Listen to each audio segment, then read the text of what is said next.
Bem, pessoal, hoje a gente vai falar um pouquinho de alguns métodos que são aplicados na prática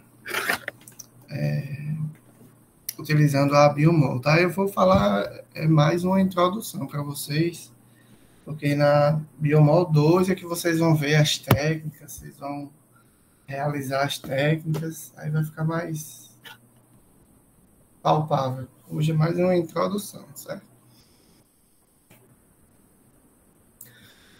E é importante frisar que para que a gente tenha um entendimento dessas técnicas, isso que a gente está vendo em Biomol é essencial, né? Saber o que é um processo de transcrição, o que é o DNA, o que é o RNA, o que é uma replicação, porque esses processos eles vão estar envolvidos nesses métodos que a gente utiliza no laboratório para fazer pesquisa, diagnósticos de doenças, pesquisas, não só de doenças, mas tipo melhoramento genético, quando a gente fala de plantas, todos esses conceitos que vocês viram, a gente viu na disciplina de Bioma 1, eles se aplicam nas metodologias de biologia molecular. Tá? Então, aqui tem alguns exemplos que eu vou falar para vocês. Uma pesquisa de polimorfismos, né? A identificação humana, no caso aqui, identificação humana, quando a gente vai fazer a identificação de um cadáver, por exemplo, que já está com alto grau de decomposição ou até carbonizado, e também teste de paternidade, porque o tipo de identificação, o tipo de metodologia é muito semelhante, tá? Diagnóstico e monitoramento de leucemias. Algumas leucemias a gente tem marcadores que são mais específicos, que a gente faz pesquisa para diagnosticar e também para acompanhar o paciente durante o tratamento. Tá? A sexagem fetal, que é uma metodologia que a gente utiliza para saber o sexo do bebê antes de o bebê chegar naquele período de diferenciação dos órgãos sexuais. Então, os pais conseguem saber com uma probabilidade altíssima qual o sexo da criança bem antes da identificação pela ultrassonografia, diagnóstico de doenças infecciosas, como a gente faz para Covid, para dengue, para chikungunya, para zika, para febre amarela, para várias doenças a gente faz diagnóstico molecular. E também a identificação de anomalias cromossômicas, como, por exemplo, na síndrome de Down, onde a gente faz um exame chamado cariótipo, e a gente consegue identificar lá no cariótipo a presença de um cromossomo a mais. Né? Então, todas essas são técnicas de biologia molecular que a gente vai realizar em laboratório e vai precisar de todos os conhecimentos que a gente viu na disciplina de Bioma 1, certo? Então, começando pelos polimorfismos, o que é que são polimorfismos, pessoal? São pequenas variações, tá? Que ocorrem na sequência de DNA, que tem uma frequência maior do que 1%. Então, vejam, aqui o nosso DNA, né, determinados genes têm uma sequência X, em Samara a sequência é X, isso ali é a sequência Y, e em mim é outra sequência. A sequência é muito semelhante, mas tem essas pequenas diferenças aqui, ó. Vejam que essa sequência roxa, azul e a laranja, elas são iguais, com exceção desse nucleotídeo aqui, ó. No DNA de Samara é A, no seu é G e no meu é T. Tá? Quando a frequência dessa diferença aqui, né, que a gente poderia chamar de mutação, porque é uma diferença de uma sequência original, é uma mutação, mas quando ela tem uma frequência muito alta, né, e a gente considera acima de 1% alta, ela é chamada de polimorfismo. Então, o polimorfismo nada mais é do que uma mutação que tem uma frequência alta, tá, acima de 1%. E aí, esse polimorfismo, ele pode gerar características que são benéficas e características que são deletérias, tá, que não são boas. Mas esses polimorfismos, eles são responsáveis pelas nossas diferenças. Então, o fato de alguém ter um olho verde, um olho azul, um olho preto, um olho castanho, isso tem a relação direta com polimorfismos. A sequência no gene que produz os pigmentos que formam a íris do olho, ela é levemente diferente. Mas é um polimorfismo que não traz nenhum dano ao organismo. Tá? Esses polimorfismos, eles podem acontecer tanto em regiões de intro, quanto em regiões de exon, que vão participar da formação da proteína, tá? E eles são responsáveis pela evolução dos organismos, tá? Quando, por exemplo, acho que alguém chama. Alguém? Não.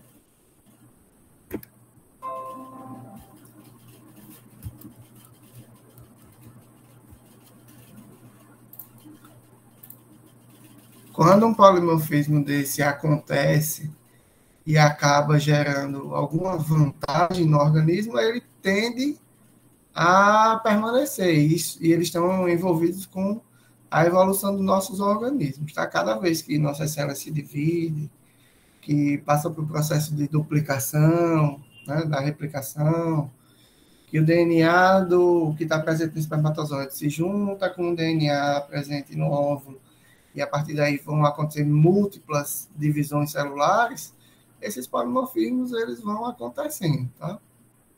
E aí novas características podem aparecer características que são muito ruins, professor? Óbvio que pode. Só que o que é que acontece? Quando a característica, o polimorfismo, gera, por exemplo, uma proteína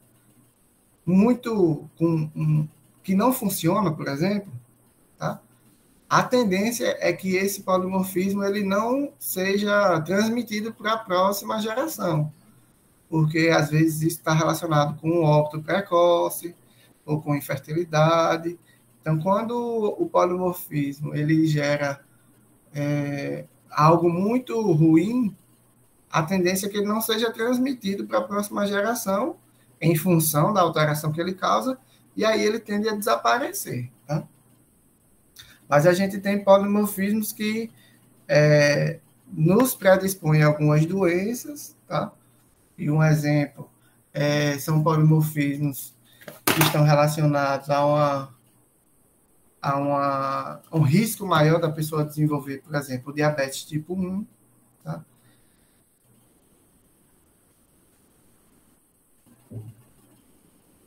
Um minuto.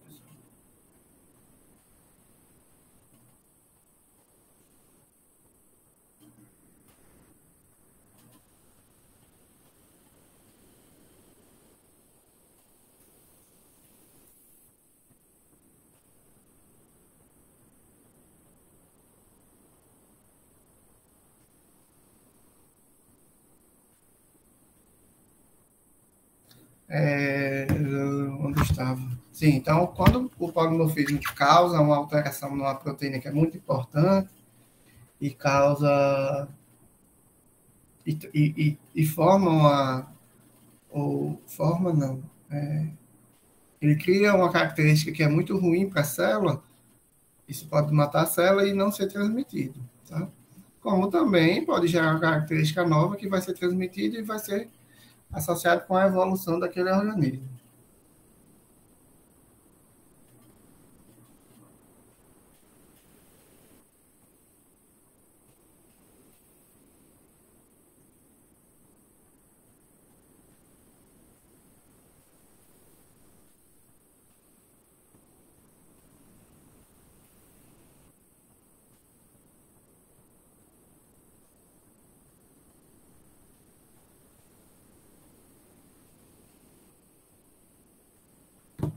Vocês entenderam isso que eu falei?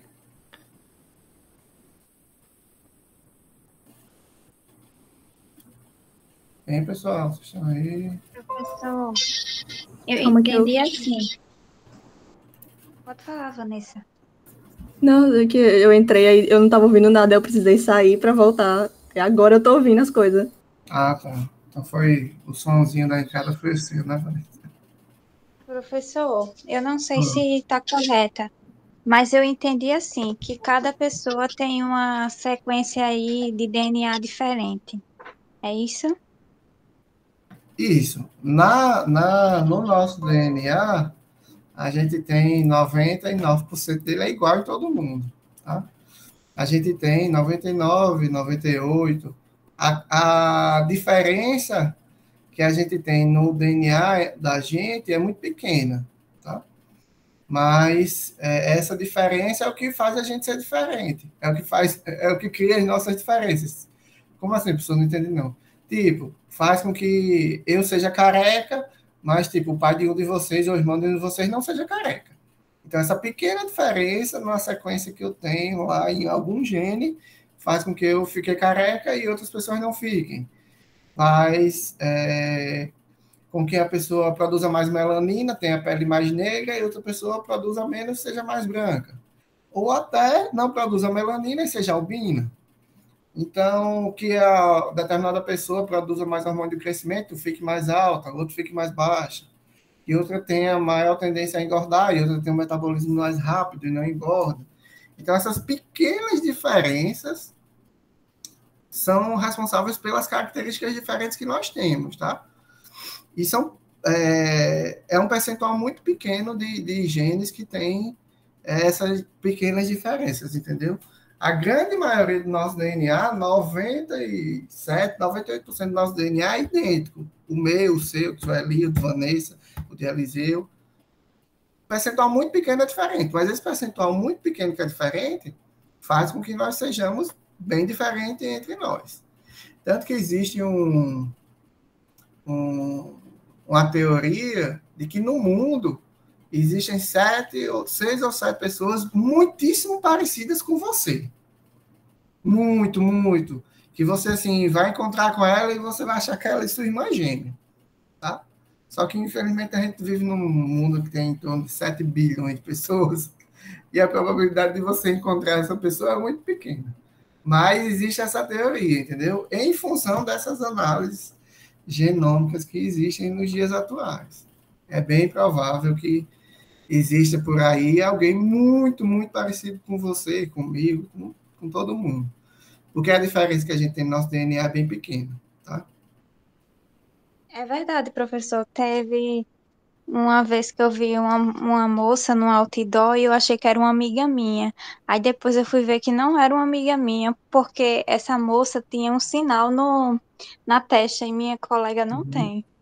Aí eu disse, oxi, é igualzinha minha colega Daniela. Aí, realmente, isso que o senhor falou faz bem sentido. Certo, tá? Então, os polimorfismos são essas pequenas diferenças. E a Ô, gente vai ver o professor, que... Oi. só mais uma pergunta. Isso também tem a ver com a questão de tipo sanguíneo, tal, ou não? Sim, sim. O seu tipo sanguíneo tem uma relação direta com o gene da proteína que sintetiza a proteína do sistema ABO e do sistema RH, por exemplo. Eu sou, por exemplo, eu sou O positivo. Se você é A positivo, existe uma pequena diferença na sequência de DNA do gene do sistema ABO entre mim e você. Entendeu? Mas são, como eu falei, são diferenças pequenas. E esses polimorfismos, eles vão acontecendo ao longo do tempo. Tá? Tá, compreendi. Obrigada pelas explicações.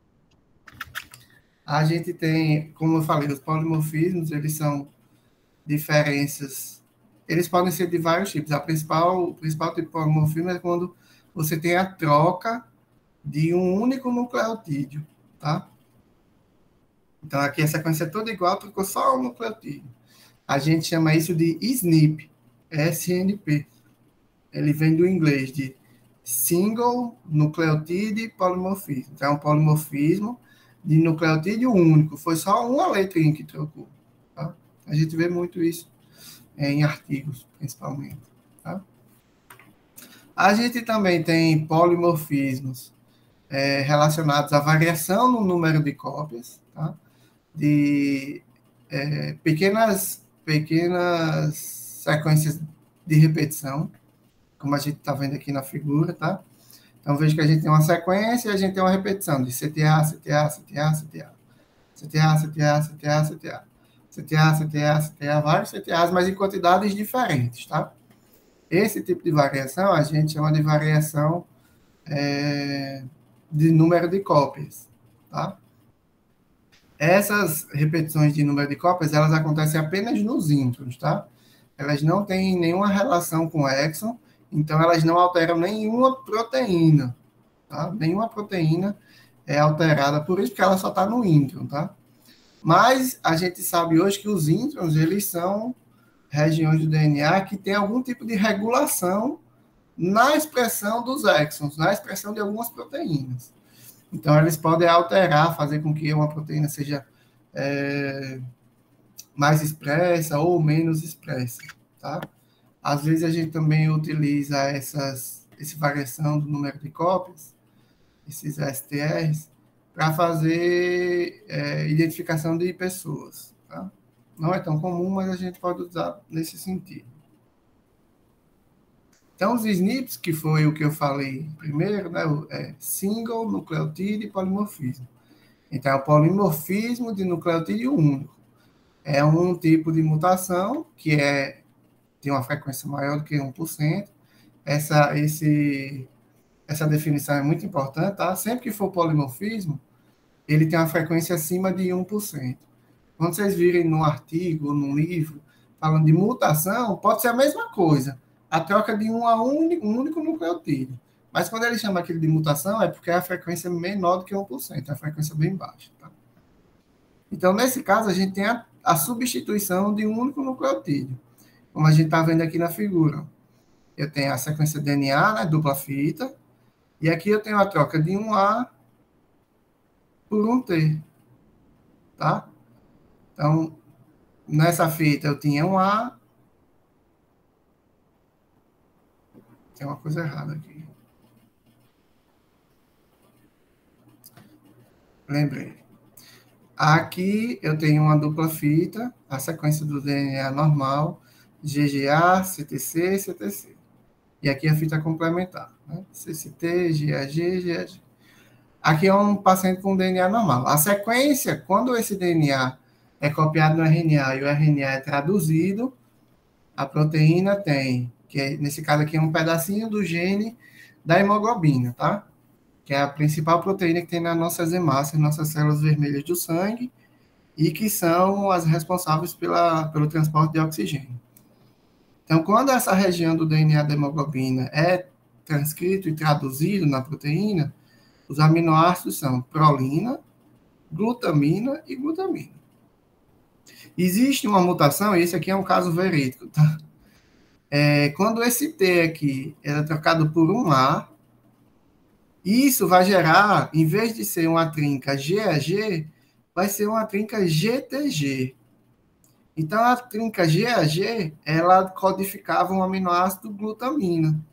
Mas a trinca GTG, ele não codifica o aminoácido glutamina, ele codifica o aminoácido valina, outro aminoácido, que, por acaso, é um aminoácido que tem carga elétrica diferente, tá? A glutamina é um aminoácido neutro e a valina é um aminoácido carregado negativamente. Então, a minha proteína, a hemoglobina, minha nova hemoglobina, ela tem um outro aminoácido que modificou essa proteína. Essa hemoglobina é uma hemoglobina modificada. Tá, mas o que é que acontece com essa hemoglobina modificada, professor? Quando essa hemoglobina, ela serve para o transporte do oxigênio, como eu falei. O oxigênio se liga nela, lá nos pulmões, e a hemácia vai caminhando, né, no nosso organismo, e quando chega nos tecidos que tem pouco oxigênio, esse oxigênio se solta, tá? Normalmente. E essa hemoglobina, ela nunca... essas hemácias, elas sempre têm esse formato aqui de rosquinho, tá? Só que aqui no centro da hemácia não é aberto, é fechado. Não é aberto como uma rosquinha, é fechado, tá? Quando acontece a mutação, nessa mutação, no gene da hemoglobina, e essa glutamina é trocada por uma valina, o oxigênio se liga na hemoglobina da hemácia, tá? Mas quando essa hemoglobina, ela libera o oxigênio, quando a hemoglobina está sem o oxigênio, ela forma um grande polímero, ela se agrupa, ela forma como se ela formasse um grumos, tá? E aí, esses grumos são grumos lineares, é como se ela se juntasse numa grande fila, tá? Porque as moléculas de hemoglobina, elas são soltas, tá? Então, dentro de uma hemácia, eu tenho milhões de moléculas de hemoglobina. Essa modificação na hemoglobina causada por essa mutação faz com que a hemoglobina, quando está sem o oxigênio, ela se ligue uma à outra e ela forma uma grande vareta, uma grande fila. E essa grande fila altera o formato da hemácia, que fica com um formato parecido com uma foice, tá? Essa é a mutação que causa a anemia falciforme, tá? É uma doença genética, tá? Que tem apenas, preste atenção, é apenas a troca de um nucleotídeo, só um nucleotídeo, tá? Que faz com que a hemácia fique nesse formato de foice, tá? É muito bonito esse nome foice, mas quando a gente vai no microscópio, até aqui a gente consegue ver, não é tão foice assim, não é tão fininho, tá?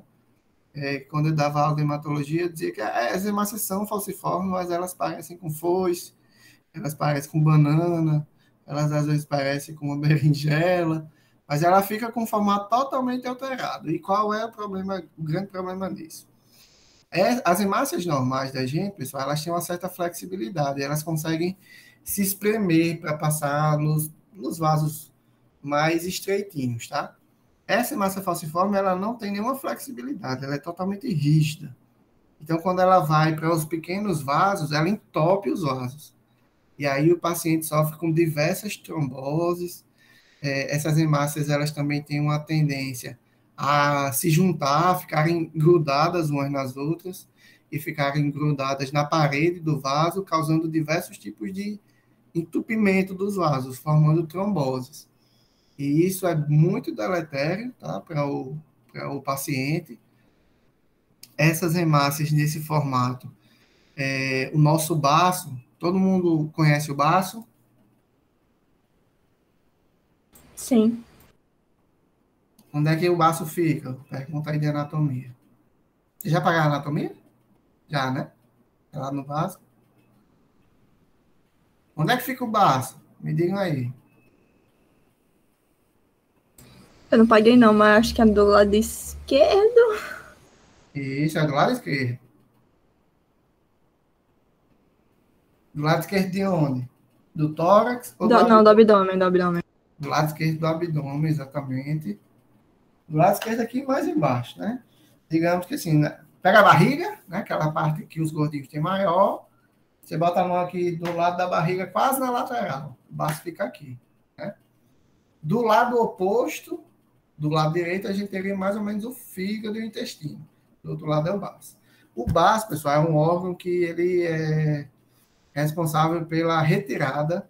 É um órgão do sistema que faz parte do sistema retículo endotelial. Ele tem uma função de defesa, porque ele tem muitas células de defesa que são os macrófagos, que fagocitam e retiram do sangue matérias estranhas, estruturas estranhas, tá? Ele também serve como uma reserva de hemácia. Então, por exemplo, quando você precisa de uma quantidade maior de oxigênio, mais hemácia no sangue, ele pega as hemácias que ele tem dentro dele, ele se contrai e joga as hemácias na circulação. Isso, inclusive, é o resultado daquela dor que, quando eu era adolescente, todos os amigos chamavam de dor de viado, né? Ah, deu uma dor de viado aqui, jogando futebol, ou correndo, ou fazendo uma atividade física muito intensa, mas que, na verdade, o nome certo é dor desviada, porque é uma dor que a pessoa sente pela contração do baço, liberando mais hemácias para a corrente sanguínea, mas a gente não sente a dor do lado do baço, a gente sente a dor do outro lado. Por isso que é uma dor desviada. Essa dor é causada pela contração do baço, jogando mais hemácias para a corrente sanguínea. Então, essas são as duas principais funções.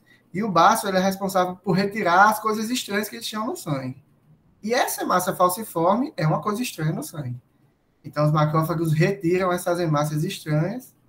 A pessoa sofre de uma anemia severa, tá? A pessoa que tem anemia falciforme, ela tem uma anemia muito forte.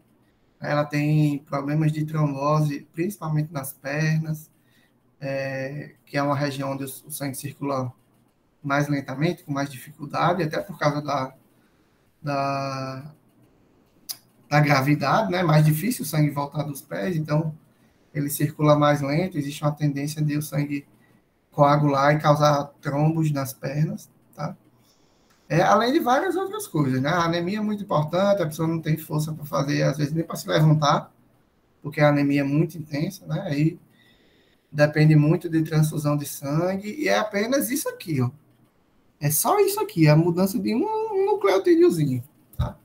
Ah, professor, mas todas as doenças é a mudança de só um? Não.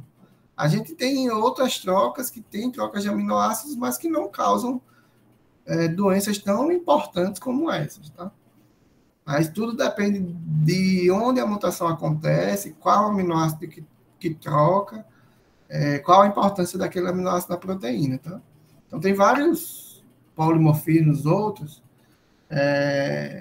que trocam aminoácidos e a proteína continua com sua função praticamente igual, tá? Sem mudar praticamente nada.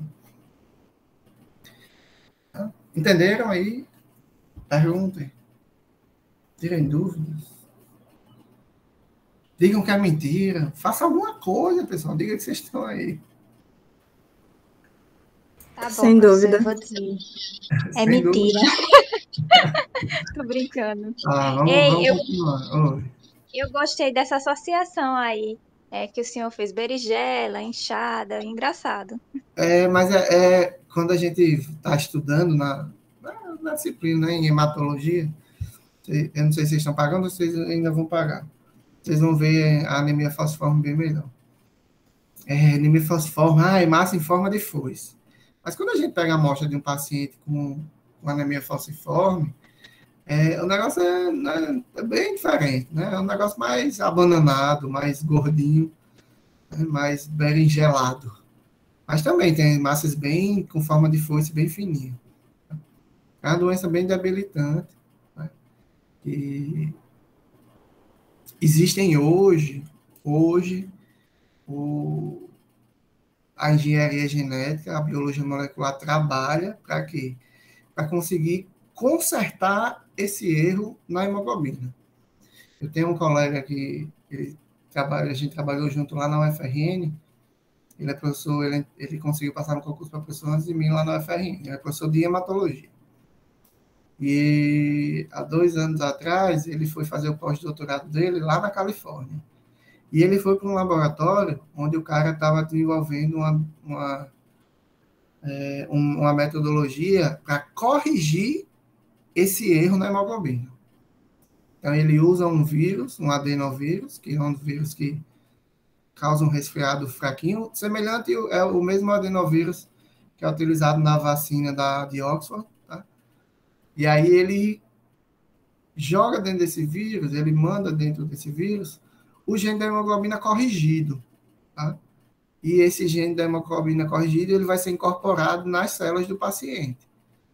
É uma coisa, assim, fantástica, sabe? É óbvio, é tudo experimental ainda, mas existem muitas terapias gênicas, que é o nome desse tipo de procedimento, para tentar corrigir essas mutações que causam doenças importantes. Isso ele foi para um laboratório onde o professor trabalhava com anemia falciforme, mas existem essas terapias para outras doenças, como, por exemplo, a fibrose cística, onde também tem uma deleção que causa mesmo algo parecido com o que causa a anemia falciforme, mas altera uma proteína que está lá nos pulmões, nos intestinos. É uma coisa assim de outro mundo, é um negócio muito massa. A gente tem, então, ó, isso aqui é um SNP, tá? Trocou apenas um nucleotídeo que gerou a troca de um aminoácido. Existem trocas de nucleotídeos, pessoal, que o aminoácido não muda, tá? Porque um aminoácido pode ser codificado por trincas diferentes. A gente chama isso de SNP, de mutação silenciosa. Porque teve uma mutação no DNA, mas não mudou o aminoácido, então é silencioso. A gente tem também as inserções e deleções. O que é isso? A inserção as inserções e deleções são adição ou perda de nucleotídeo na sequência original, que a gente chama de sequência selvagem, tá?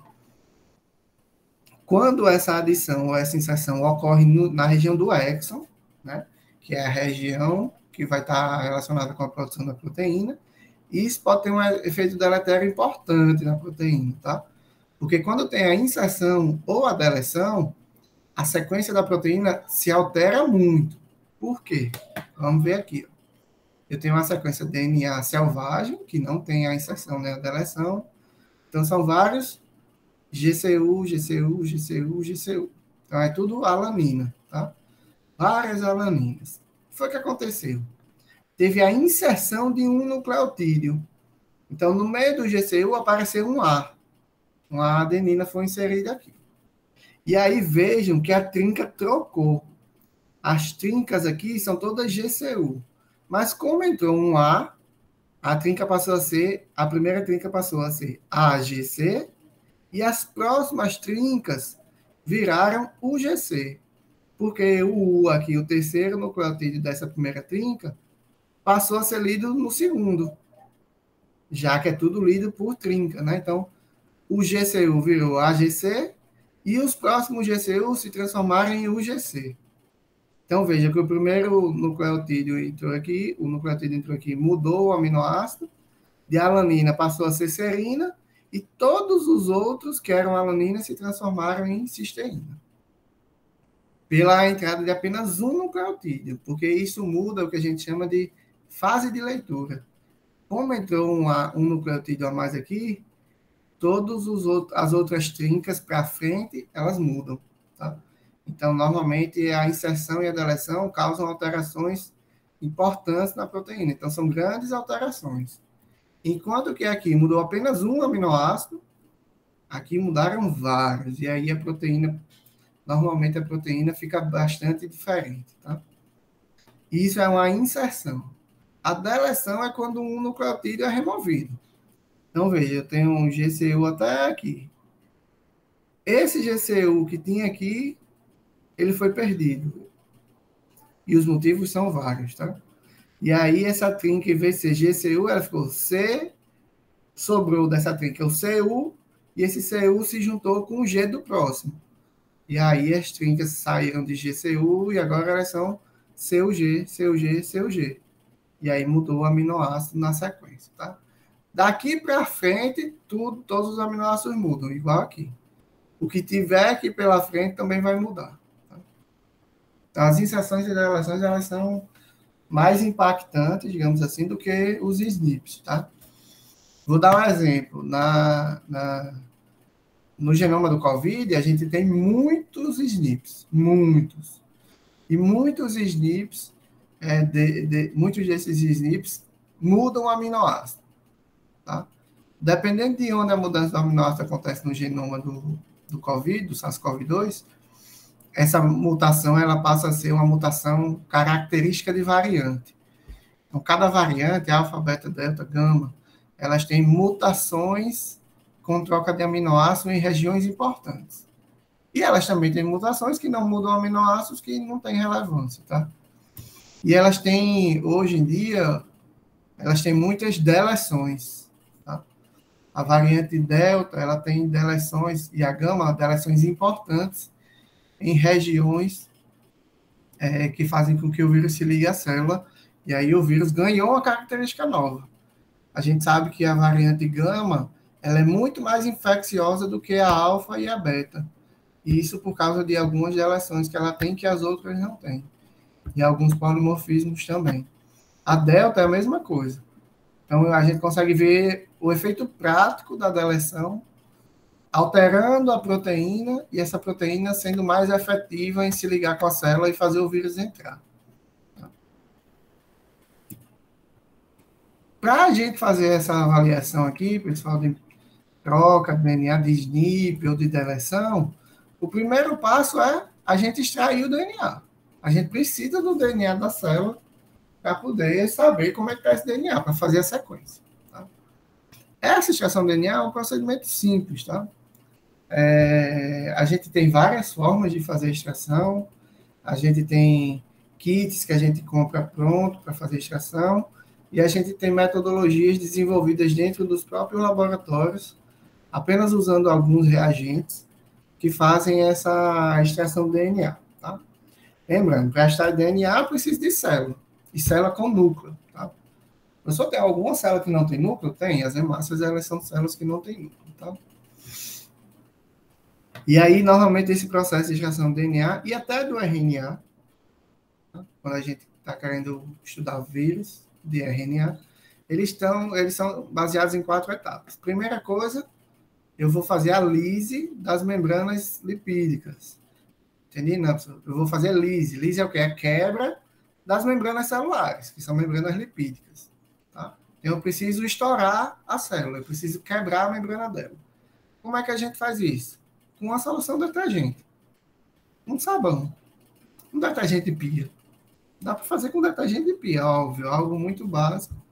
É algo muito artesanal, mas os detergentes que a gente usa em laboratório são muito parecidos com o detergente de pia. Tá? Mais óbvio. Muito mais purificado e numa concentração adequada. E aí, o que foi que aconteceu nesse processo? Eu peguei a célula, estourei a célula. Tudo que está dentro da célula foi liberado, inclusive o DNA e o núcleo. Né? O núcleo da célula, às vezes, não é tão fácil romper a membrana do núcleo, tá? Então, precisa, às vezes, de um outro procedimento para alisar a célula do núcleo. Então, como é que a gente faz isso? A gente coloca o detergente, que já rompe a membrana celular, e muitas vezes a gente coloca os microtubos em banho-maria aquecido, 56 graus, e aí a membrana do núcleo também se rompe e libera o DNA e o RNA. Tá? A segunda etapa, normalmente a gente utiliza, a segunda etapa normalmente é a purificação do DNA ou do RNA. Então, eu preciso separar o DNA e o RNA das outras coisas que tem dentro da célula. Proteína, gordura, as organelas.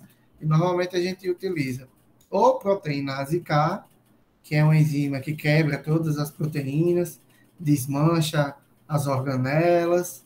Podemos usar também o fenolclorofórmio, que é uma mistura de 2 reagentes muito tóxicos, mas que também fazem essa separação, tá? Das coisas que a gente não precisa do DNA e RNA, ou uma solução concentrada de cloreto de sódio, de sal. Mas é bem concentrada mesmo. Né? Normalmente a gente usa 5 molar. E aí a gente consegue fazer a separação do DNA e do RNA naquele líquido. A terceira etapa é precipitar o DNA e o RNA. Tá? Então eu separei, a gente normalmente usa para precipitar etanol absoluto, tá? Porque desidrata o DNA e ele precipita. A gente consegue ver aqui, ó. Normalmente quando a gente vai para essa terceira etapa, e faz a precipitação do DNA, quando a gente adiciona o etanol, a gente vê no tubinho formar essa nuvenzinha branca. Isso aqui é o DNA que está sendo precipitado, tá? Óbvio, aqui tem muito, porque deve ter usado muita célula, tá? Eu suspeito que essa tubinho aqui seja de uma extração de DNA de alguma verdura, cebola. Em aula prática, a gente faz muito de cebola, que é fácil de fazer, tá? E aí, como tem muita célula, vai ter muito DNA. Mas de sangue a gente também consegue extrair muito, um pouco menor do que isso. Tá? Aí a gente precipita e centrifuga, que aí o DNA vai ficar aqui, ó, no fundo do tubo, tá? Ele fica grudadinho aqui, a gente tira todo o líquido que está em cima, a gente vira o tubo, aí todo o líquido desce, tá? A gente deixa um tempinho secando, e depois que está bem sequinho a gente chama de pellet, esse grumozinho de DNA que está preso aqui no final, a gente usa uma solução que reidrata o DNA, tá? Pode ser uma solução tampão, pode ser água, só que é uma água ultra pura.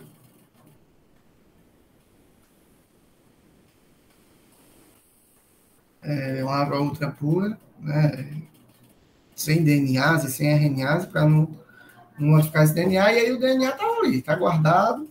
O DNA a gente armazena em freezer, menos 20, e o RNA a gente precisa guardar a menos 80 graus, porque o RNA é extremamente sensível à temperatura. Então tem que ter um ultra freezer para guardar. E aí a gente já tem o material genético para trabalhar. Tá? Uma das técnicas mais importantes para a gente analisar o DNA é a PCR. A PCR vem de reação em cadeia da polimerase, aí sempre ficam as siglas em inglês, né? Então é polimerase, chain, que é cadeia, reaction, Então, por isso que a PCR não é RCP. Então, a PCR é um processo, né, que vai imitar a replicação do DNA. Tá? Então, o que é que acontece na replicação do DNA? O DNA não vai ser duplicado? Então, a mesma coisa acontece na PCR, tá? Ele imita o processo de replicação do DNA da célula, só que a gente faz isso dentro de um tubinho, tá? Só que a gente não faz a multiplicação do DNA todo, porque a gente não tem... Normalmente, quando a gente faz PCR para estudar uma região específica. E aí a gente multiplica essa região específica do DNA que eu quero, utilizando primers específicos para aquela região. Então, se eu quero estudar o gene da hemoglobina, eu vou desenhar primers, tá, para o gene da hemoglobina. E aí existem várias metodologias. Eu creio que eu vou até confirmar com Ana, que a professora Ana é quem dá a Biomol 2, a gente dá junto, mas ela é a principal. Se em Biomol 2, ela dá aula de desenho de primers.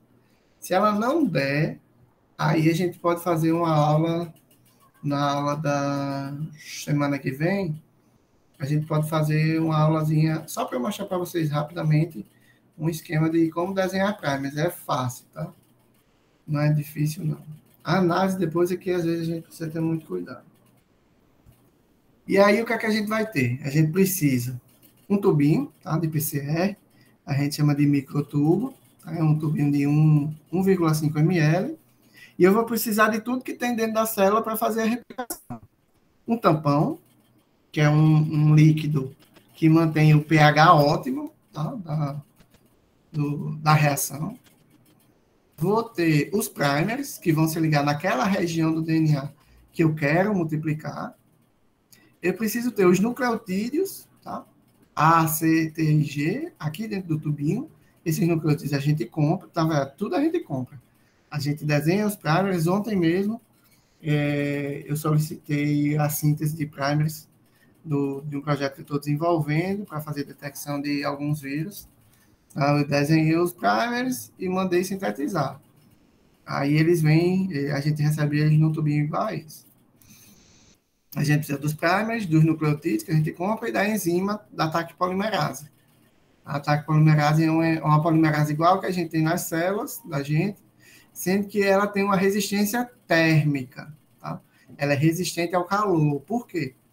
Nas nossas células, pessoal, a gente tem DNA girase e DNA helicase, não é? Que servem para quê? Para desenovelar o DNA e separar as duas fitas. Na PCR, a gente não tem essas enzimas. Como é que a gente separa as duas fitas? A gente aquece. Quando a gente aquece o DNA, ele se separa, porque o aquecimento quebra as pontas de hidrogênio. E aí, a gente tem essa polimerase resistente ao calor, que é a TAC polimerase. Esse termo TAC vem de termos aquáticos. Foi uma enzima que foi descoberta por um pesquisador que era presente em bactérias que viviam no parque de Yellowstone. É um parque lá nos Estados Unidos que tem fontes termais, água quente, muito quente, mais quente do que lá no Rio Grande do Norte a gente tem o Hotel Termas. É um hotel na cidade de Mossoró, que é a segunda cidade do Rio Grande do Norte, parecido com Campina Grande. É bem pertinho do Ceará.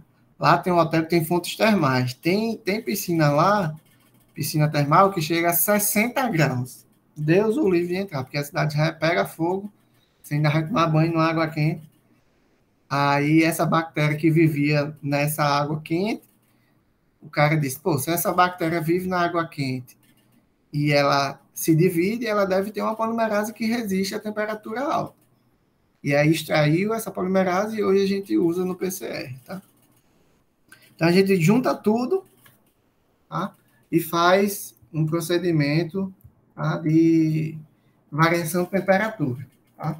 Então a gente pega a amostra do paciente, os primers, os nucleotídeos, a TAC polimerase e um tampão que serve como um líquido. Ele vai ser o líquido onde essa reação vai acontecer e bota tudo dentro do tubinho. E esse tubinho vai para esse equipamento aqui chamado de termociclador. O que é que acontece dentro do termociclador? Tá? Aqui são as etapas da PCR. Lá dentro do termocirculador, o que eu tenho é isso aqui, não é? Meu DNA dupla fita, juntinho. Quando eu coloco o tubinho lá, a gente faz uma programação no equipamento para ele fazer a variação da temperatura. A primeira etapa da PCR é a desnaturação das cadeias de DNA. Que é isso, pessoal? É a separação das cadeias. Eu preciso que a dupla fita DNA esteja aberta para poder replicar. Não é assim que acontece na duplicação? Primeiro tem a DNA girase e a helicase para separar a dupla fita. Depois é que vai acontecer a duplicação. No PCR é a mesma coisa, só que essa separação é feita pelo aquecimento. Então, normalmente a gente programa para 95, entre 94 e 96 graus, e a fita se separa. Tá? Depois dessa primeira etapa, a gente vai passar para a etapa de ligação dos primers, tá? Que vão se ligar em regiões específicas, extremamente específicas. Ele só liga naquela região, quando o primer é bem ligado. E como é que isso vai acontecer? Quando a temperatura ela desce de 96 para em torno de 55 graus. Tá? A gente vai diminuindo a temperatura e aí esses primers vão e se ligam nas suas regiões específicas de pareamento. A terceira etapa é a ligação da polimerase. Então, eu tenho o primer, eu elevo um pouquinho a temperatura para 72, essa temperatura não desliga os primers e mantém a fita ainda aberta. Aí a etapa polimerase se liga e faz a cópia. Tá? Então, no final do primeiro ciclo, a gente tinha aqui uma cópia de DNA e agora eu tenho 2 cópias desse DNA. Tá? Mas daquela região específica que eu desenhei os primers. Tá? Isso vai se repetir, pessoal, 25 a 35, 40, 45 vezes. Tá? E aí, de uma cópia, a gente vai sair para milhões de cópias apenas dessa região do DNA.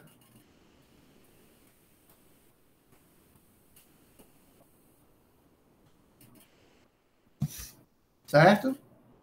Pergunta. Que eu sei que vocês ficaram com alguma dúvida.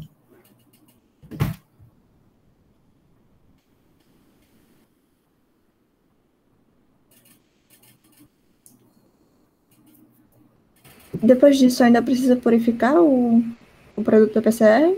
Não. O produto de PCR, a gente já vai, depois desses 35, 40, por exemplo, na amplificação, para a gente saber se o paciente tem COVID, a gente usa um protocolo que faz 45 repetições. Tá? Aí depois, no PCR, quando a gente quer, por exemplo, estudar, no meu mestrado eu estudei vários genes relacionados ao metabolismo do ácido fólico. Então, depois do PCR, eu já tenho um produto PCR, já tenho milhões de cópias daquele pedacinho do DNA que eu quero estudar. Aí eu vou proceder outras técnicas para saber se tem mutação, se tem deleção, se tem inserção. Tá? Mas aí, depois daí, não faz mais nenhuma purificação. Um outro tipo de PCR que a gente tem também, tá? A gente tem vários outros. Tá? A gente tem o RT-PCR, que é a PCR com transcriptase reversa. Tá? Ela acontece quando a gente está trabalhando a partir de RNA. Isso é o que a gente faz no teste de COVID, de dengue, zika e chikungunya, porque são vírus de RNA. Então, antes dessa etapa aqui, tá? Desnaturação, abre a cadeia, liga o primer, liga a polimerase e duplica, a gente tem uma etapa antes dessas aqui. Que etapa é essa? É essa etapa aqui, ó, onde o RNA vai ser copiado num DNA. Tá? Então, é a etapa de transcriptase reversa. Primeiro tem 20 minutos, e esse procedimento leva de 20 a 30 minutos, para transformar o RNA mensageiro em DNA. Ah, professor, mas cDNA. Por que cDNA? Porque é DNA codificante. Lembra que o RNA mensageiro, ele é apenas formado por exons. Ele não tem os introns. Então, eu não posso chamar essa cópia de DNA de DNA normal, porque não é igual ao DNA. Ele é igual ao DNA, mas ele é só os exons também. Então, a gente chama de cDNA, que é o DNA codificante. Tá? Então, é um tipo de PCR que a gente usa muito para identificação de vírus de RNA, e quando eu quero ver a expressão de um determinado gene. Eu quero saber, por exemplo, lá no laboratório, a gente tinha alguns estudos relacionados a isso. A gente pegava, por exemplo, um paciente diabético, tá? Aí dava um suplemento para ele e verificava se, por exemplo, a expressão de insulina aumentou ou diminuiu. Então, o que é que a gente fazia? Pegava o paciente, fazia uma coleta de sangue dele, extraía o RNA do sangue e guardava a -80. Aí, depois desse dia, o paciente começava a tomar um suplemento. Por exemplo, um suplemento com zinco. Então, ele passava 90 dias tomando esse suplemento com zinco. Depois de 90 dias, a gente fazia outra coleta de sangue, extraía o RNA, e aí a gente ia pegar o RNA de antes da suplementação e depois da suplementação e analisar através de um RT-PCR. A gente ia ver se antes tinha menos, se agora, depois da suplementação, tem mais RNA da insulina ou se tem menos RNA da insulina. Tá? E isso a gente faz através de estudo de expressão gênica, a partir do RNA do sangue do paciente. Óbvio, pode ser do sangue, pode ser de um tecido, pode ser de várias partes do corpo. Normalmente a gente usa o sangue porque é mais fácil, né? Mais acessível. É difícil você ter que tirar uma biópsia, um pedacinho do órgão da pessoa para fazer a expressão. Mas também é possível. Pergunte. No caso da Covid ou da dengue, como é que identifica, sei lá, as variantes, as cepas? Um primer específico? As cepas, não. A gente... Existem até protocolos de PCR que são primer específico para cada variante. Mas eles são muito complexos, porque as cepas, elas têm muitas mutações que são que são as mesmas entre elas, tá? Então, por exemplo, a cepa beta e a gama, a beta, a gama e a alfa, elas têm a mutação N501Y. Todas elas têm essa. A delta, a beta e a gama tem a E484K, mas a alfa não tem. Então, assim, é complicado montar um protocolo só de PCR para fazer a identificação das cepas, porque elas têm muitas mutações que são parecidas. Tem uma ou outra que elas não têm. O que a gente tem hoje, tem um pesquisador, colega nosso, lá da Fiocruz do Amazonas, Felipe Naveca, ele é um cara assim, muito inteligente. Ele desenvolveu um protocolo de PCR que ele faz uma pré-triagem. Então, a gente pega a amostra que a gente sabe que é Covid positiva, que a gente já testou, e corre um outro PCR. Quando esse PCR funciona, a gente sabe que a cepa é alfa, beta ou gama. Quando não amplifica, é muito provável que seja delta, porque na região de amplificação tem uma deleção que só a delta tem. Na verdade, a gente sabia que só a delta tinha. Hoje, a gente tem uma outra cepa, que é a cepa colombiana MU, que essa cepa colombiana também tem essa deleção. Então, quando o PCR não funciona, é por causa dessa deleção da delta ou da MU. E aí a gente faz uma pré-triagem. O que a gente faz hoje para saber detalhadamente qual é a variante é o sequenciamento. Porque no sequenciamento a gente vai ter aí uma metodologia que identifica a sequência de todos os nucleotídeos do genoma do vírus. Aí a gente consegue saber quais são todas as mutações que aquele vírus tem, e aí a gente consegue classificar a cepa em alfa, beta, gama, delta, eta, jota, tem várias diferentes. E a gente também consegue identificar se tem alguma nova mutação que não era presente antes. Então, por PCR até dá, mas é muito complexo. A metodologia, o sequenciamento é mais fácil. É mais caro, bem mais caro, mas é mais fácil. Bem mais fácil. Então, a RT-PCR é quando a gente vai fazer o PCR a partir do RNA. que normalmente a gente utiliza para ver a expressão de um determinado gene. Se aquele gene está expressando mais o RNA ou se está expressando menos o RNA. A gente também tem os PCRs multiplex. Tá? O PCR multiplex é um PCR onde eu utilizo mais de um par de primer. Eu utilizo pares de primers diferentes para amplificar regiões diferentes do vírus. Tá? Quando eu amplifico regiões diferentes, né, normalmente essas regiões que a gente amplifica têm tamanhos diferentes. Tá? Então, aqui a gente tem um exemplo para fazer detecção e tipagem do vírus da dengue, por exemplo. O vírus da dengue a gente tem, na verdade, hoje a gente já tem 5 subtipos, tá? Mas no Brasil a gente tem 4, tem 3. Dengue, a gente já teve dengue 3, mas hoje a gente não tem circulação.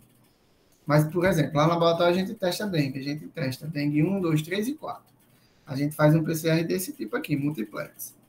Eu tenho um primer específico para o dengue 1, específico para o dengue 2, específico para o dengue 3 e específico para o dengue 4.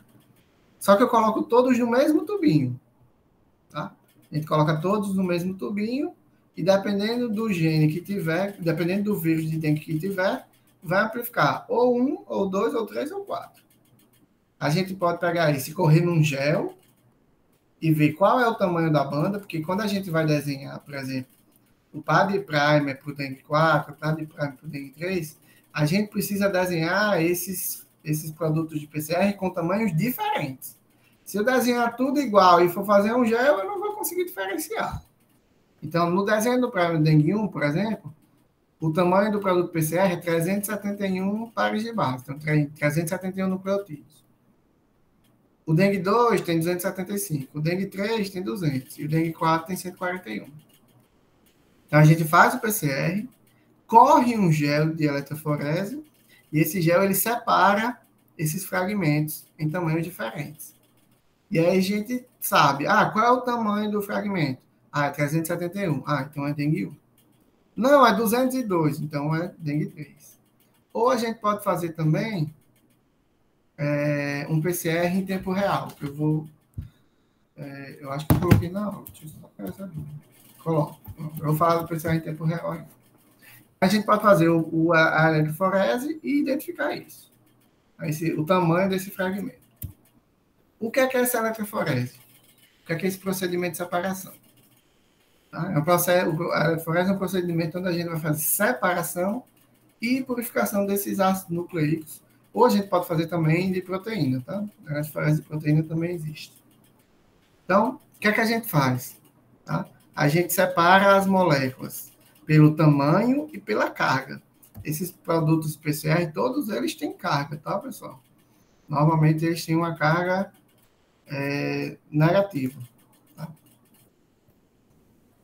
Então, DNA tem carga negativa e a gente separa isso é um gel, tipo uma gelatina. Gelatina que a gente compra no supermercado, faz e come. O gel de agarose, que é o mais comum, parece uma gelatina, assim. Ele é grossinho também. A gente faz uns buraquinhos nele, tá? E é onde a gente vai colocar a amostra. A gente pega água não, a gente pega um tampão, coloca a agarose, parece... é um pozinho, tá? Parece açúcar, dissolve ele e aquece no micro-ondas, tá? Aí aquece, até o pozinho dissolver totalmente.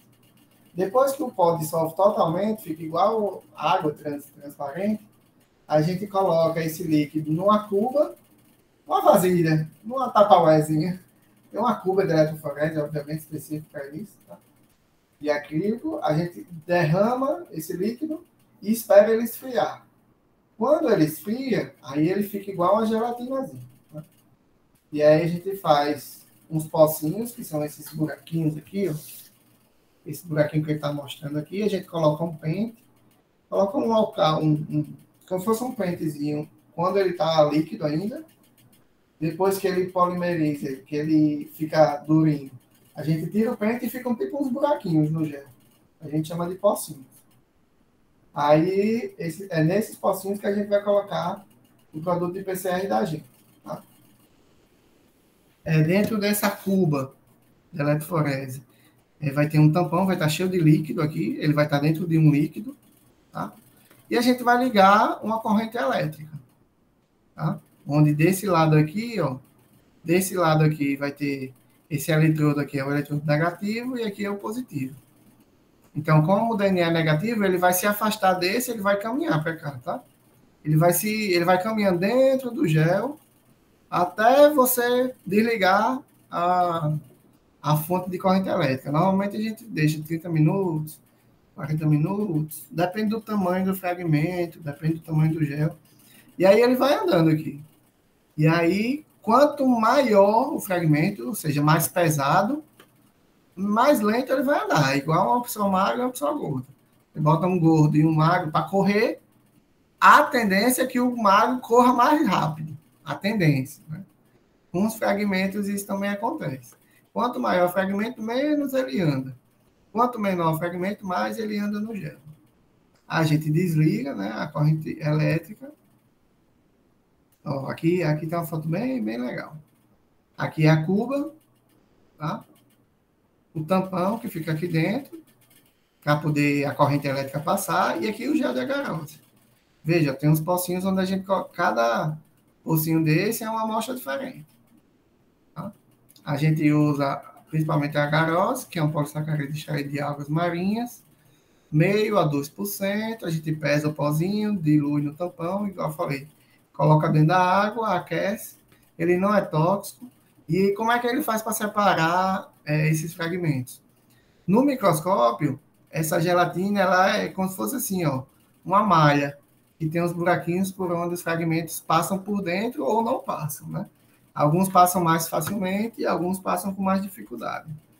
E aí os fragmentos vêm andando aqui. Ó. Os que são menores passam mais fácil e correm mais rápido, eles chegam mais perto do final. Os que são maiores, eles passam com mais dificuldade e andam mais lento, ficam mais no início. E aí depois a gente usa um corante, depois da corrida, a gente usa um corante fluorescente, pode ser o brometo de etídeo, que eu não recomendo, porque é extremamente tóxico, ou o Cybergreen ou Gel Red. A gente pega o gel, adiciona esse corante e vai para a luz ultravioleta. E aí, ó, a gente consegue ver a corrida das bandas. Ó, isso aqui já é isso aqui, ó, é uma foto desse gel, tá? Então, isso que vocês estão vendo aqui, que tem várias bandinhas, a gente chama de peso padrão. É o padrão para a gente comparar qual o tamanho da minha banda, tá? Então, quando a gente compra esse padrão, a gente sabe que, por exemplo, essa banda aqui tem 2.000 pares de base. Essa aqui tem 1.000, 900, 800, 600, 500, 400, e por aí a gente sabe o tamanho de cada bandinha dessa. A gente sempre tem que correr um padrão e comparar. Essa bandinha aqui, ó, é da minha amostra, a amostra 1, 2, 3 e 4. Então, a bandinha dela é um pouco menor do que 200. Vamos voltar lá para o... Então, provavelmente é esse dengue 4 aqui, 141. Abaixo de 200. Esse aqui, essa bandinha maior, tá aqui 200, 300, tá acima de 300 e abaixo de 400. Então, provavelmente vai ser esse dengue aqui. E aí a gente faz a identificação, por exemplo, do dengue. A gente pode fazer para várias outras coisas, tá? Para detectar polimorfismo, inserção, deleção e por aí vai. Pergunta.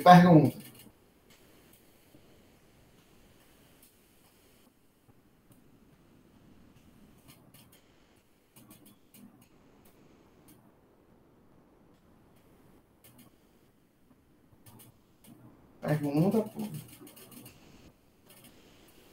No caso do corante fluorescente, você coloca depois que já correu o gel? Tem duas formas de fazer. A gente pode colocar o corante em cada amostra. Antes de colocar aqui no gel, eu posso colocar o corante já na amostra. A gente faz uma proporção. Normalmente eu pego 2 microlitros de amostra, que é bem pouquinho que a gente usa, e meio microlitro de corante. Misturo e coloco no gel. É uma das formas, é como eu fazia no meu mestrado. Mas eu posso também não colocar na amostra correr o gel todinho e depois eu pego o gel e coloco dentro de uma cuba que tem uma solução do corante. Funciona do mesmo jeito, porque o corante ele vai se ligar na dupla fita do DNA. E aí eu deixo um tempo ali, 15 minutos dentro do corante, né? E aí depois levo para o equipamento que tem a luz fluorescente, que a gente chama de transiluminador.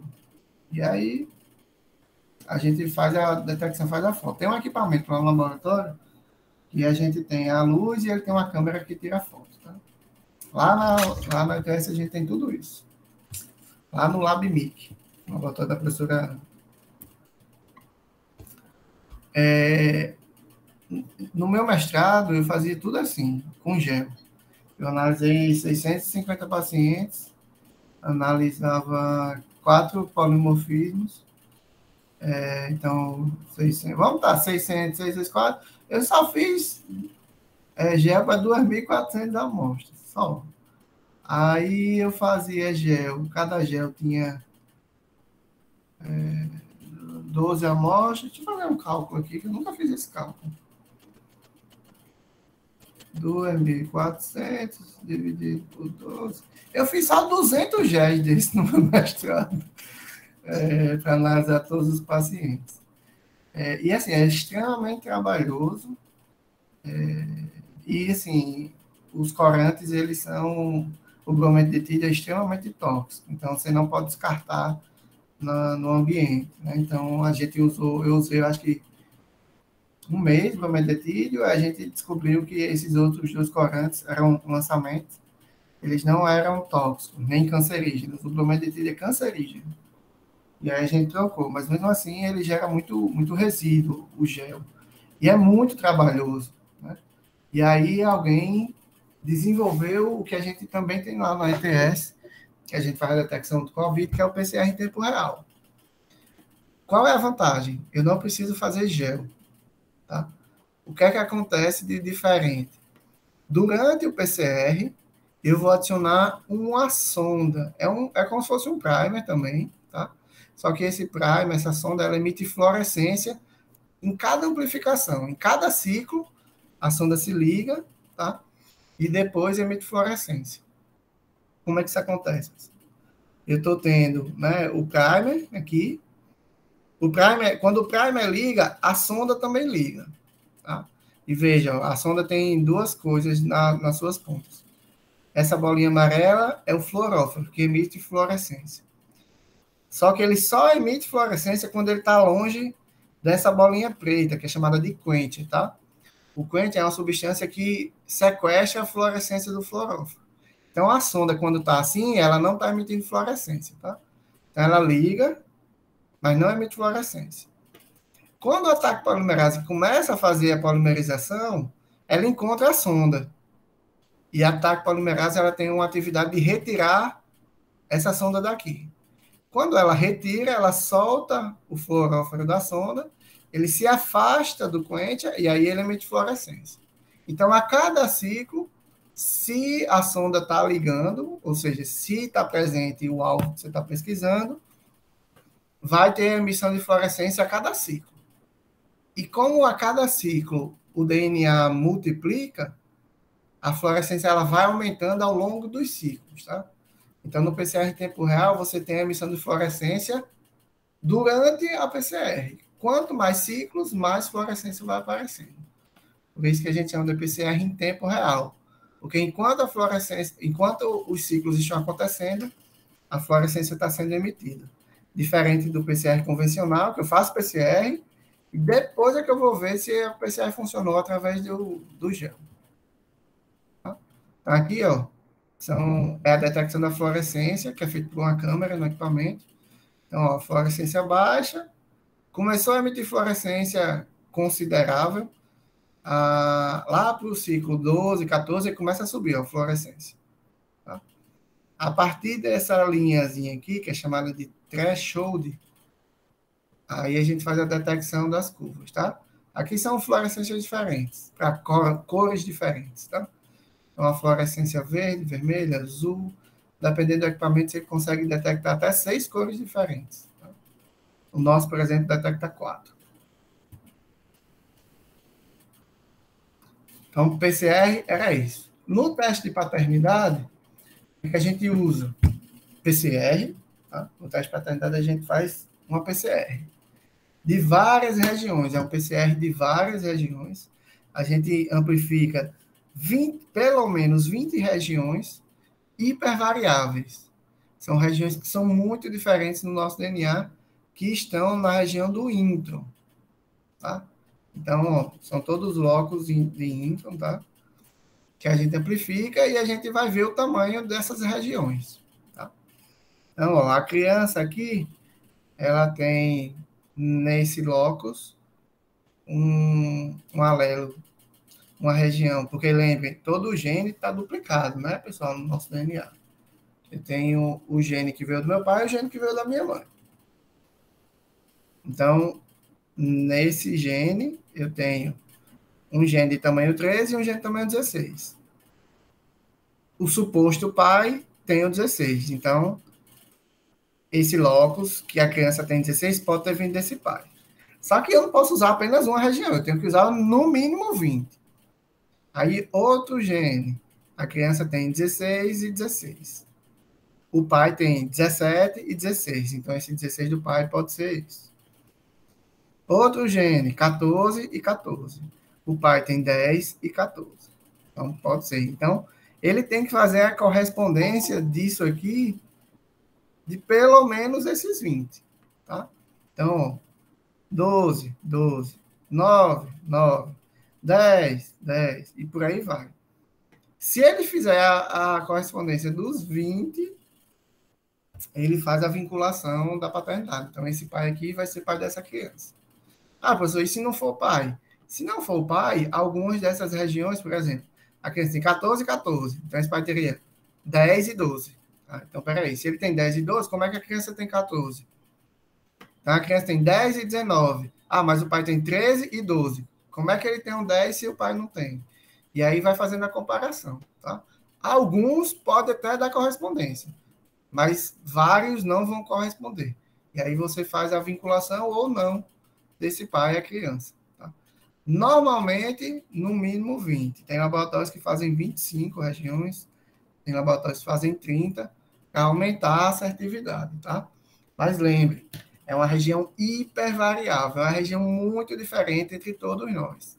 Então, a probabilidade de ser igual acontece apenas quando você tem uma relação direta, você doa o seu DNA para aquele outro indivíduo. Esse tipo de teste a gente também faz para fazer a identificação de cadáver, né? Então, tem um cadáver lá que a gente não consegue mais reconhecer fisicamente. Eu pego um pedaço de tecido, extraio o DNA e faço essa mesma coisa. E aí eu comparo com alguém da mesma família, com um irmão, com um pai, com a mãe, e aí a gente faz a correlação se é aquela pessoa ou não. Certo? Nesse caso do exame de paternidade, tem que ter o DNA da mãe também? Não, precisa não. Não só do pai.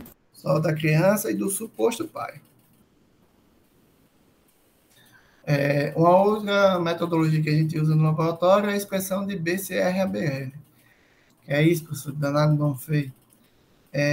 Na leucemia mieloide crônica, a gente tem uma troca de pedaços entre cromossomos, tá? Então, nessa figura aqui, ó, eu tenho o cromossomo 9, que tem o gene ABL aqui no final, e eu tenho o cromossomo 22, que tem o gene BCR. Vejam que esses genes aqui, ó, estão em cromossomos diferentes. O ABL no cromossomo 9 e o BCR no 22. Existe, durante a divisão celular, pode haver a translocação desses cromossomos. O que é isso? A troca de pedaços entre os cromossomos. E isso acontece, ó, esse pedacinho do gene 22 vai se juntar com esse pedacinho do 9 e vai formar esse cromossomo aqui, 22, que a gente chama de cromossomo Filadélfia. E esse restinho do 22 junta aqui no 9. Tá? Então, veja, eu tenho um 9 maior e um 22 bem menorzinho. Só que agora o BCR e o ABL estão juntos, no mesmo cromossomo. Tá? Essa fusão do BCR com o ABL produzem uma nova proteína que estimula a divisão das células e causa a leucemia mieloide crônica, tá? Então, a gente vai fazer o quê? Pegar o sangue do paciente, extrair o RNA e verificar se esse paciente tem expressão dessa proteína, BCR-ABL. Se ele tiver, é porque tem esse cromossomo, e isso aqui vai estar relacionado ao desenvolvimento da leucemia mieloide crônica. Então, aqui é a expressão, o PCR em tempo real. Então, a gente tem, nesse gráfico aqui, as duas amostras, tem a expressão do BCR-ABL, tá? Além desse gráfico mostrar isso, ele também mostra uma coisa que a gente usa, o BCR-ABL, tanto para identificar e fechar o diagnóstico, como para acompanhar. Quando o paciente tem leucemia,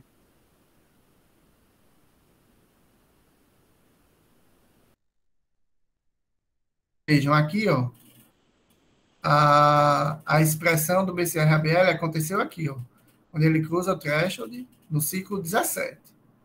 Então, ele tem uma quantidade X de BCR-ABL. Na segunda, a expressão, a detecção do BCR-ABL foi apenas no ciclo 26. Então, demorou muito mais para identificar a proteína BCR-ABL. Por quê? Porque tinha menos BCR-ABL. E isso é resultado do uso do medicamento. Então, o medicamento diminui a expressão das proteínas BCR-ABL e a gente consegue observar isso aqui. Quanto mais cedo a proteína sobe, maior quantidade da proteína tem. Quanto mais lá no fim ela aparece, menos dessa proteína tem. Então, a gente usa a expressão do BCR-ABL para acompanhar também o tratamento. E a tendência é que essa curva ela vá andando mais para frente, até que a gente não detecte mais o BCR-ABL, tá? Perguntas?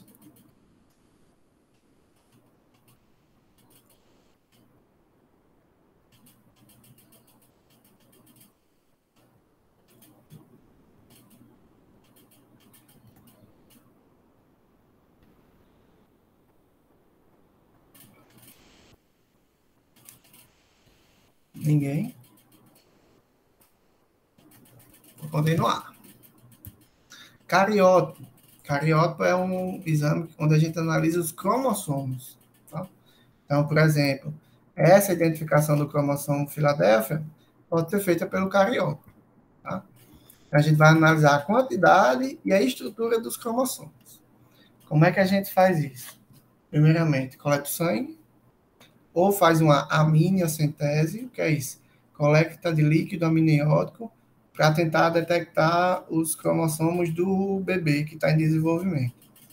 Para tentar identificar se o bebê que está em desenvolvimento tem alguma anomalia cromossômica, tá? E aí daria para fazer o diagnóstico de uma síndrome genética antes do bebê nascer. Tá?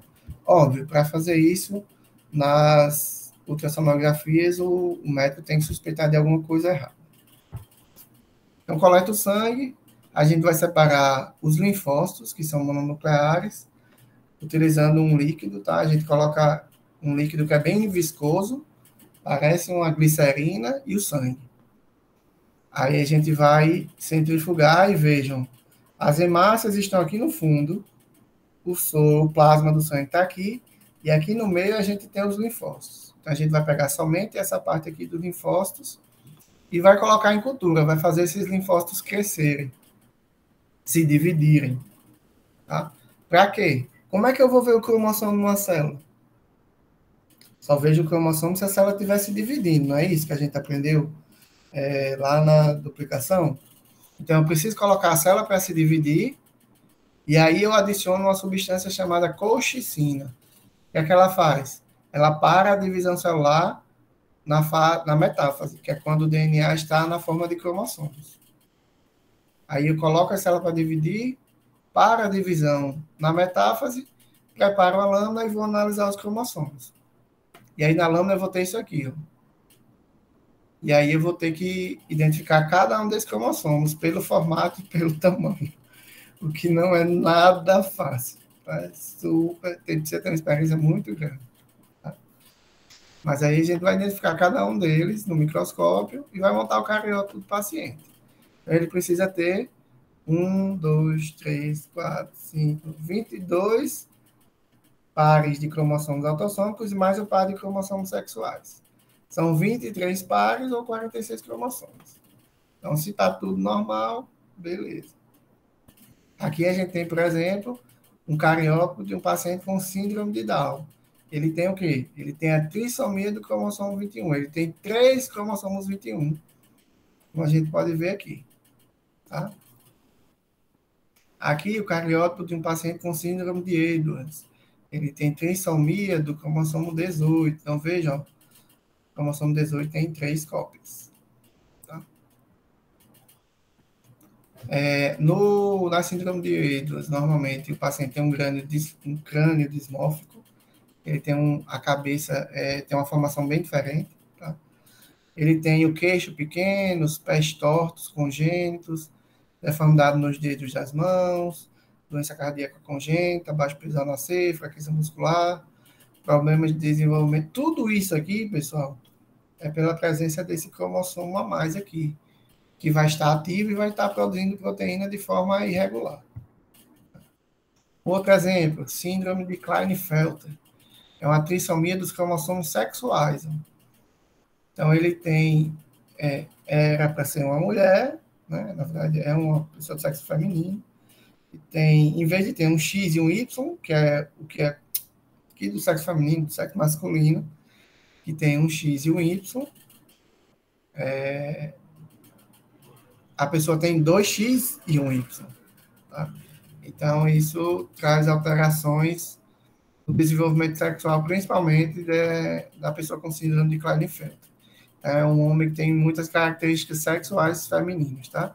Desenvolvimento de mamas, o desenvolvimento dos testículos dificultado, poucos pelos, dificuldade de engrossamento da voz, além de algumas dificuldades cognitivas também.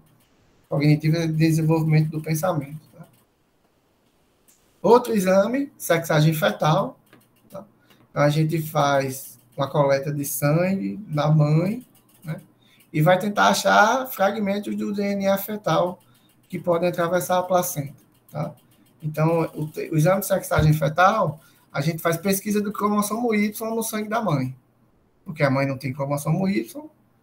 Se a gente encontrar esse gene do cromossomo Y, significa que a criança é menino. Se não encontrar, significa que é uma menina. E isso já pode ser feito a partir da 8ª semana de gestação. Tá? Enquanto que a identificação ultrassonográfica, se não me engano, é a partir da 20ª, por aí. Então, serve para adiantar a detecção do sexo da criança. É um exame bem, bem simples de fazer. Dúvidas? Diga que não tenho dúvida, não. Tem que ter alguma dúvida.